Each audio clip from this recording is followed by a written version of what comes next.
warahmatullahi wabarakatuh. Waalaikumsalam warahmatullahi wabarakatuh. Allahumma sholli ala Sayyidina Muhammad wa ala ali Sayyidina Muhammad. Semoga Buya sekeluarga dan keluarga besar Al-Bahjah sehat walafiat dan senantiasa dalam lindungan Allah Subhanahu wa taala. Ingin bertanya Buya, saya hamba Allah dari Batam mau bertanya. Bagaimana hukumnya orang non-muslim menyampaikan ilmu kesehatan dan herbal di dalam masjid? Boleh atau haramkah?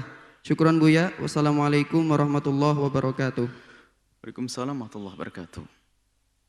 Seorang non-muslim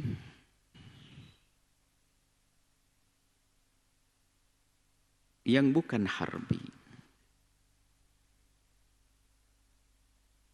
seorang non-muslim jika masuk masjid ada maslahahnya, ada tujuan yang berguna, ada manfaatnya untuk umat, maka diperkenankan yang demikian itu. Boleh tujuan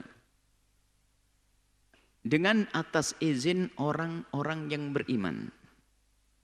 Artinya orang beriman di sini adalah lebih terarah kepada yang ngurusi masjid tersebut. Supaya ada aturan-aturannya, sudah mengerti menjaga agar tidak membawa najis, agar sepatunya dilepas dan sebagainya.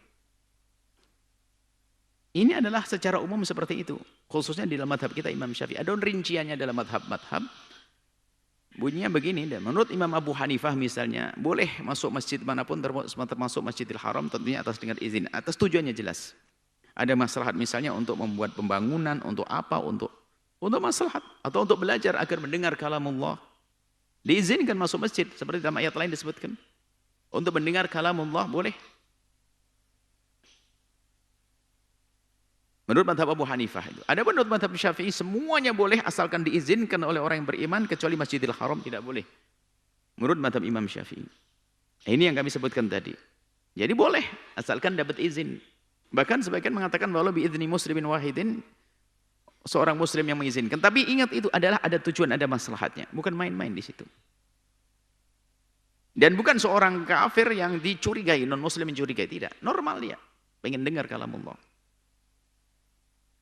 Di sana ada pendapat Imam Ahmad misalnya mengatakan nggak boleh, tentunya ada beberapa hal. Itu pun juga masih bisa diperkenankan dalam keadaan-keadaan tertentu. Menurut Imam Maliki misalnya mengatakan bahasanya akal darurat. Harus misalnya. Nggak ada yang bisa menolong orang sakit kecuali dia harus masuk dan sebagainya. Akan tapi kami hadirkan tadi dalam mazhab kita Imam Syafi'i adalah boleh masuk seorang non-muslim yang bukan memusuhi kita, ingin memberikan sesuatu yang bermanfaat untuk umat dengan izin orang yang beriman. Ini adalah hukumnya. Nah, adapun nanti kasus kenyataannya setiap masjid berbeda-beda. Selagi ada pendapat yang banyak tadi, sebagian masjid mungkin melarang sama sekali. Kenapa? Ada satu hal, ya sudah nggak apa-apa. Mungkin masjid itu adalah pernah kejadian, dulu ada orang non-muslim masuk membuat ini, sehingga orang trauma di situ, bisa saja dilarang karena hal ini. Jadi secara umum hukumnya semacam itu. Jadi yang terpenting selagi hukum itu ada, seperti itu, yuk kita yang lembut, yang indah ya. Kita tidak ingin membiasakan jadi polemik perdebatan sesuatu yang sebetulnya bisa diselesaikan dengan ilmu. Kadang-kadang ini jadi perdebatan misalnya Pak, yang telanjur mengizinkan dimarahi ini, misalnya yang punya masjid ini, apa orang non-muslim disuruh masuk ini, berantem, Masya Allah, innalillah. Ada izin, sudah ada pendapat para ulama, selesai. Tinggal ke depan, lebih rapi lagi, harus dicek kembali tentang siapa yang akan masuk, dan mungkin dengan musyawarah biar ada kesepakatan. Maksud kami adalah apa? Kami hadirkan beberapa pendapat ini, kalau sudah terjadi, sudahlah. Jangan terjadi dua pendapat lagi, sudah terjadi kok. Misalnya sudah terjadi, di sebuah masjid ada seorang non-muslim masuk, kemudian memberikan pejangan tadi bicara tentang masalah kesehatan. Ada manfaatnya, sudah, ya sudah.